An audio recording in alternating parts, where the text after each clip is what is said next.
Hello दोस्तों, आपका हमारे चैनल पे स्वागत है। आज मैं कुछ इम्पोर्टेंट क्वेश्चंस लेकर आपके समक्ष उपस्थित हुई हूँ। बिना टाइम वेस्ट किए चलिए शुरू करते हैं।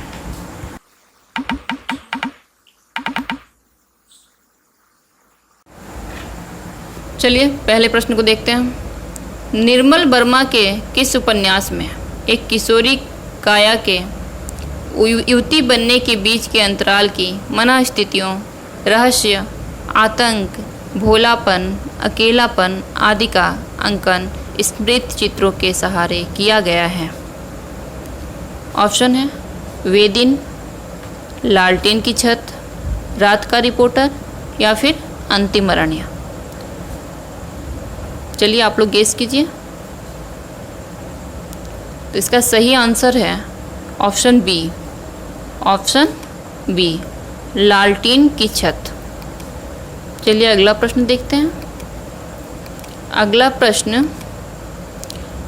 प्रश्न है, कृष्णा सोबती जी पंजाब प्रदेश की संस्कृति, रीति रिवाज, लोक कथाओं 18वीं-19वीं शताब्दी के प्रवृत्तियों का चित्रांकन अपने किस उपन्यास में किया है? जिंदगी नामा, समय सरगम, सूरजमुखी अंधेरे के या फिर दिलो दानिश। तो इसका सही आंसर होगा ऑप्शन ए, जिंदगी नामा। ऑप्शन ए, जिंदगी नामा।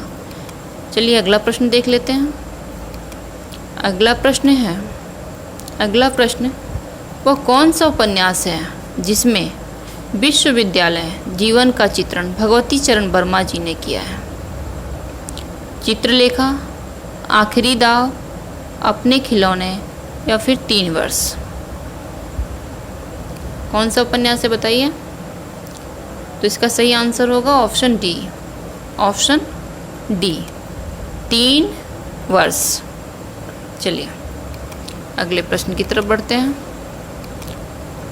अगला प्रश्न,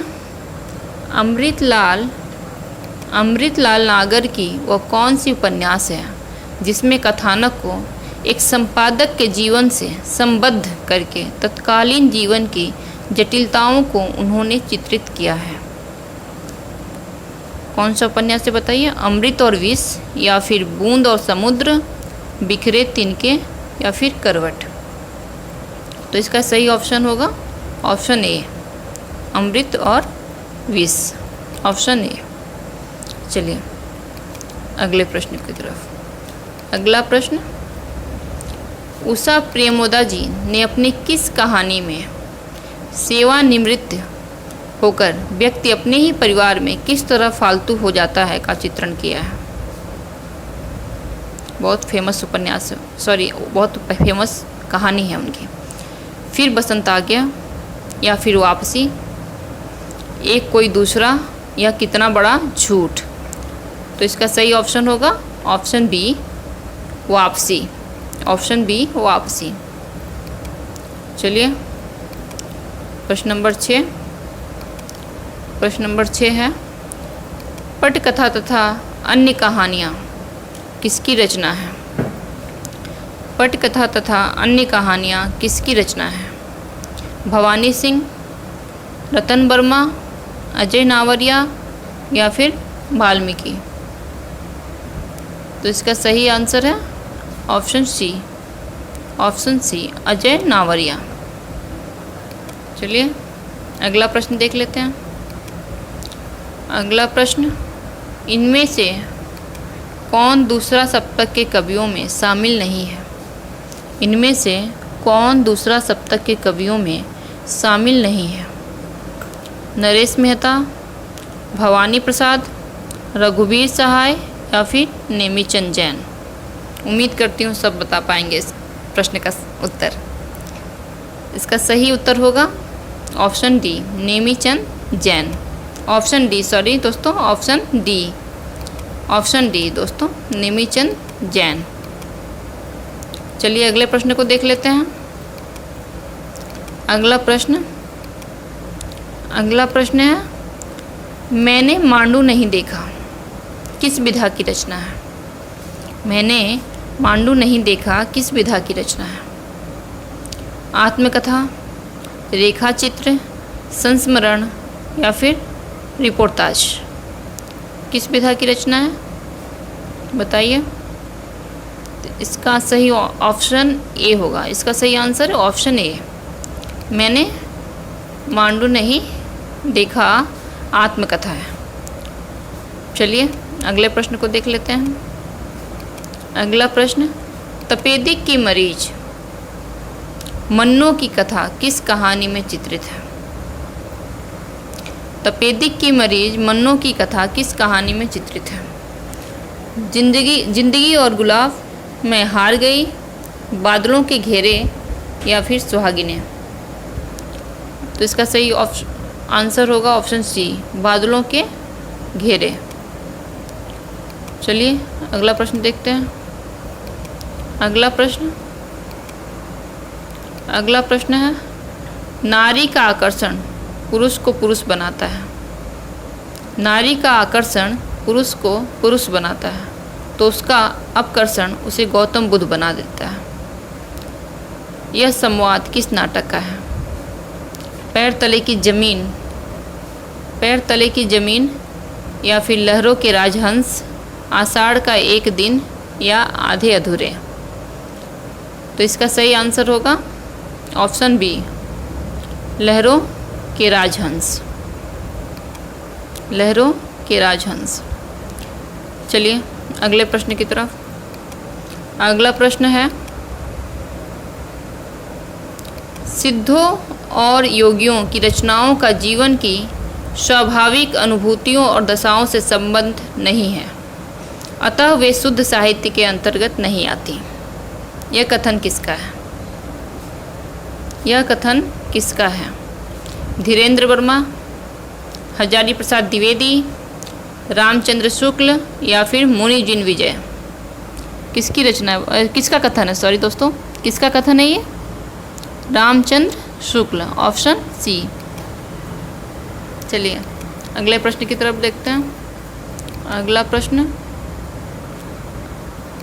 नंबर 12। अगला प्रश्न, यथार्थ था सो सपना हुआ है, अलिख था जो अपना हुआ है, रही यहाँ केवल है कहानी, सुना वही एक नई पुरानी। यह पंक्ति कहाँ से उद्धृत है?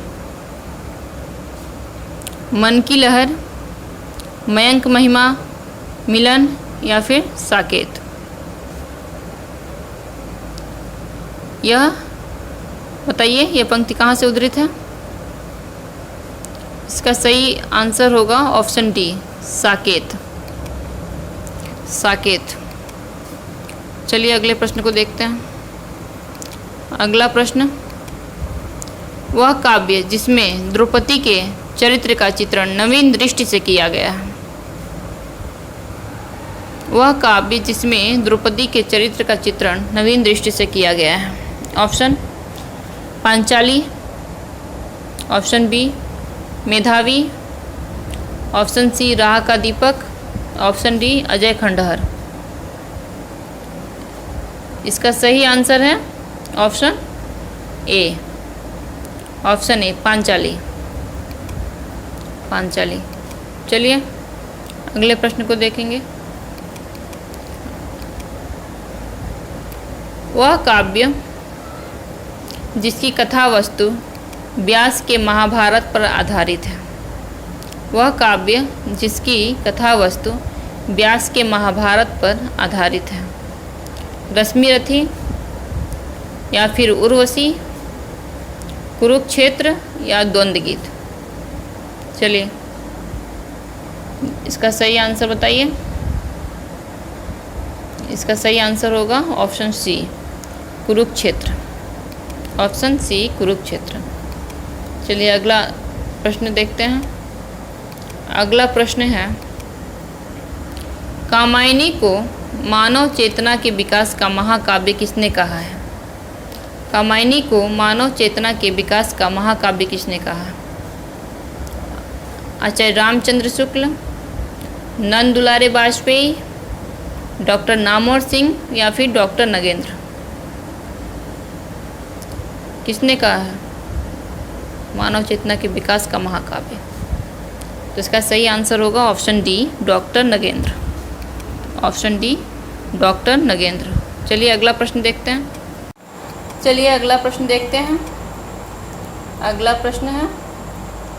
अगला प्रश्न, मैंने उसको जब जब देखा लोहा देखा, लोहा जैसा तपता देखा, गलते देखा, ढलते देखा, मैंने उसको गोली जैसे चलते देखा। उपर्युक्त पंक्तियों के रचनाकार कौन है? Option A Ramvilas Sharma, option B Kedarnath Agrawal, option C Agyeya, option D Narendra Sharma. चलिए बताइए पंक्तियों का रचनाकार कौन है? इसका सही आंसर है option B Kedarnath Agrawal. Option B Kedarnath Agrawal. चलिए अगला प्रश्न देखते हैं। अगला प्रश्न, स्मृति की रेखाएं में कितने रेखाचित्र सम्मिलित हैं? 7, ऑप्शन बी 4, ऑप्शन सी 8 या फिर ऑप्शन डी 10। स्मृति की रेखाएं में कितने रेखाचित्र सम्मिलित हैं? तो इसका सही आंसर होगा ऑप्शन ए 7। चलिए अगला प्रश्न देखते हैं।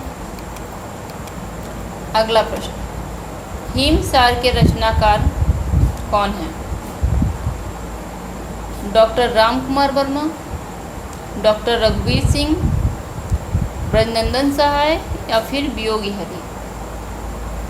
तो इसका सही ऑप्शन क्या है बताइए? इसका सही ऑप्शन होगा option A doctor Ramkumar Verma. Option A doctor Ramkumar Verma. चलिए अगला प्रश्न देखते हैं। अगला प्रश्न है, वट वृक्ष की छाया में किस लेखक की स्मृति को सुरक्षित रखने के लिए लिखी गई?